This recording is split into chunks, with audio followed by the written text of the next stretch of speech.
सापुतारा गुजरातच्या अखोसातारा. तर आपण आज एक्सप्लोर करणार आहोत सापुतारा, जो गुजरातमधील एकमात्र हिल स्टेशन आहे. इकडे बघायला आपल्याला भेटेल लस्ट ग्रीनरी, निसर्ग, तलाव आणि भरपूर काही. सापुतारा हे गुजरातमधील डांग जिल्ह्यात आहे, जे महाराष्ट्र आणि गुजरातच्या बॉर्डर जवळच आहे. इथून सुमारे नाशिक 91 किलोमीटर अंतरावर आहे. सापुताऱ्याला आपण वाया नाशिक जाऊ शकतो, सिल्वासा जाऊ शकतो आणि वापीवरून जाऊ शकतो. तर आम्ही गेले ते म्हणजे सिल्वासा बाय रोड. ते हा सुंदर सिल्वासाचा ब्रिज जो कनेक्ट करतो आपल्याला दुसऱ्या साईडून. आणि आपल्याला इथे दुधनी लेकसुद्धा बघायला भेटते. दुधनी लेकवर बनलेला हा सिल्वासाचा सुंदर असा ब्रिज क्रॉस केला आणि आम्ही निघालो सापुताऱ्याला. सापुताऱ्याला आपण ट्रेनने पण जाऊ शकता. बिल्लीमोरा रेल्वे स्टेशन सापुताऱ्यापासून सर्वात जवळचं रेल्वे स्टेशन आहे. तिथे आपण ट्रेन घेऊन जाऊ शकता. ट्रेनवरून निघाल्यावर आपल्याला रेल्वे स्टेशनवरूनच बस भेटू शकतात सापुताऱ्यासाठी. सापुताऱ्याला जात असताना आपल्याला रस्त्यामध्ये भेटतो तो म्हणजे हथगड फोर्ट. हथगड फोर्टला पण सुद्धा आपण व्हिजिट देऊ शकता. इकडे पावसाळ्यामध्ये इकडचं निसर्ग बघण्यासारखं असते. हथगड फोर्ट व्हिजिट केल्यानंतर आपण सापुताऱ्यामध्ये एंट्री करतो. सापुताऱ्यामध्ये आपल्याला राहण्यासाठी चांगल्या हॉटेल्सची वगैरे सुविधा एकदम लेक जवळच उपलब्ध आहेत. तर आपण तिकडे हॉटेल्समध्ये वगैरे राहू शकतात. जर आपण विकेंडला गेलं तर हॉटेल्स थोडेफार महाग भेटतील, नाहीतर ऑफ विकेंडला गेलं तर आपल्याला स्वस्तामध्ये इकडे हॉटेल्स वगैरे भेटतील. आपल्याला तिकडनं गार्डन वगैरे सगळं बघायला भेटेल. सापुतारा टेबल पॉईंटवर गेलेला आपल्याला तिकडे भरपूर साऱ्या ॲक्टिव्हिटीज वगैरे बघायला भेटू शकतात. तिकडनं आपल्याला सापुताराची पूर्ण लेक दिसते. हॉर्स रायडिंग, जिम लाईन वगैरे भरपूर ॲक्टिव्हिटी आपल्याला तिकडे सापुतारा टेबल पॉईंटवरून बघायला भेटतील. त्याच्यानंतर आपण सापुतारा सनसेट पॉईंटवर निघालो. तर सापुतारा सनसेट पॉईंट कसा आहे तो बघूया. सापुतारा हे हिल स्टेशन समुद्रसपाटीपासून 3600 म्हणजेच 3600 फूट उंचीवर आहे.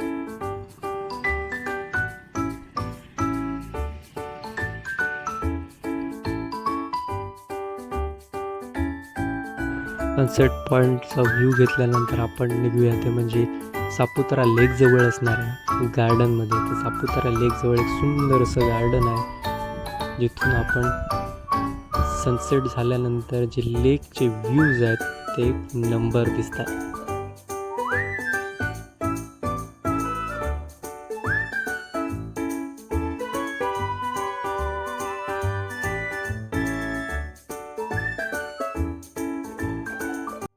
तर सापुतारा लेकवर आपण बोटिंग वगैरे करू शकतात. तर बोटिंगचे रेट्स अशा प्रकारे आहेत. प्रति व्यक्ती 60 रुपये बोटचं तिकीट आहे, 20 रुपये लाईफ जॅकेटचं तिकीट आहे. टोटल फुल 80 रुपयाचा आहे. हाफ राऊंड आहे, त्याच्यामध्ये फुल राऊंड आहे. 4 सीटर बोट घ्यायची असेल तर 360 रुपये आहे, प्लस लाईफ जॅकेट 80 रुपयाचे म्हणजे 440 रुपये फुल टोटल. आणि 6 सीटरचे रेट्स वगैरे आहेत. आपल्याला बघू शकतात. जसं आपल्याला ग्रुप असेल किंवा सिंगल असेल त्यानुसार आपण बोटिंग करू शकतो.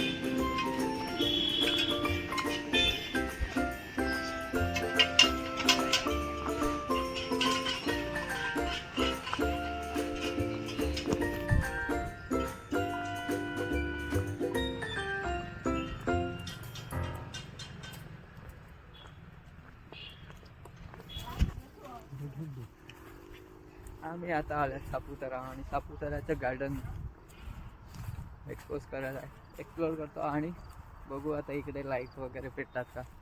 त्यासाठी वाट बघायला लागेल. आता वाट बघायला लागेल. आल्यात तर पूर्ण करूनच जाऊ. गार्डन तर बाई फ्रीमध्ये आहे, तर मेंटेन तर चांगलं आहे. सर्व मेंटेन आहे. सापुतारा गार्डन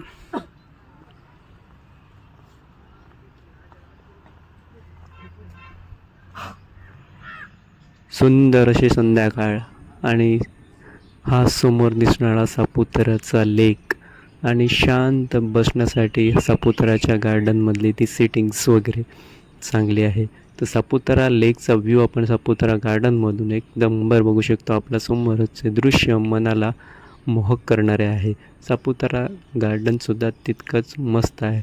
आजूबाजूला खाण्यापिण्याची उत्तम सुविधा पण आपल्याला भेटेल. भाजलेले मके, फ्रूट्स वगैरे सगळं काही आपल्याला या लेकच्या आणि सापुतारा गार्डनच्या बाजूला भेटून जाईल. म्हणजे काही त्रास होणार नाही आपल्याला फूड्सचा वगैरे.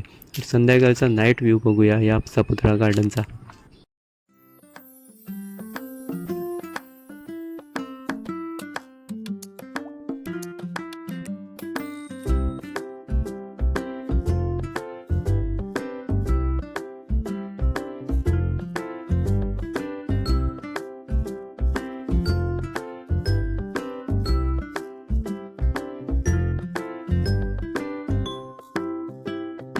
सापुतारा गार्डनमधून बाहेर गेल्यावर आपल्याला तिकडे फिश हाऊससुद्धा दिसेल. तर फिश हाऊसमध्ये वेगवेगळ्या देशातली वेगवेगळ्या प्रजातीची जे फिशेस आहेत ते ठेवलेली आहेत. तर आपण तिकडे जाऊन त्याचीसुद्धा मजा घेऊ शकतात. आणि वेगवेगळे फिशेस, वेगवेगळ्या प्रजाती, वेगवेगळ्या देशाच्या फिशेस आपल्याला इकडे बघायला भेटतील.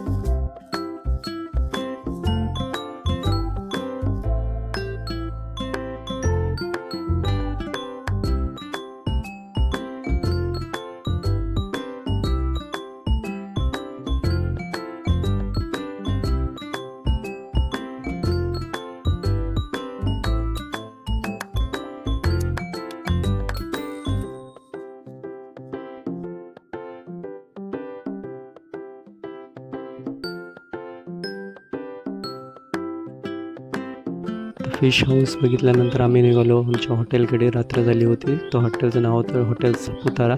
1300 रुपयामध्ये 2 बेड्सवाली रूम आम्ही घेतली होती. रूम चांगली होती, मस्त होती. आणि सकाळ आम्ही निघणार होतो ते म्हणजे डोंग विलेजला.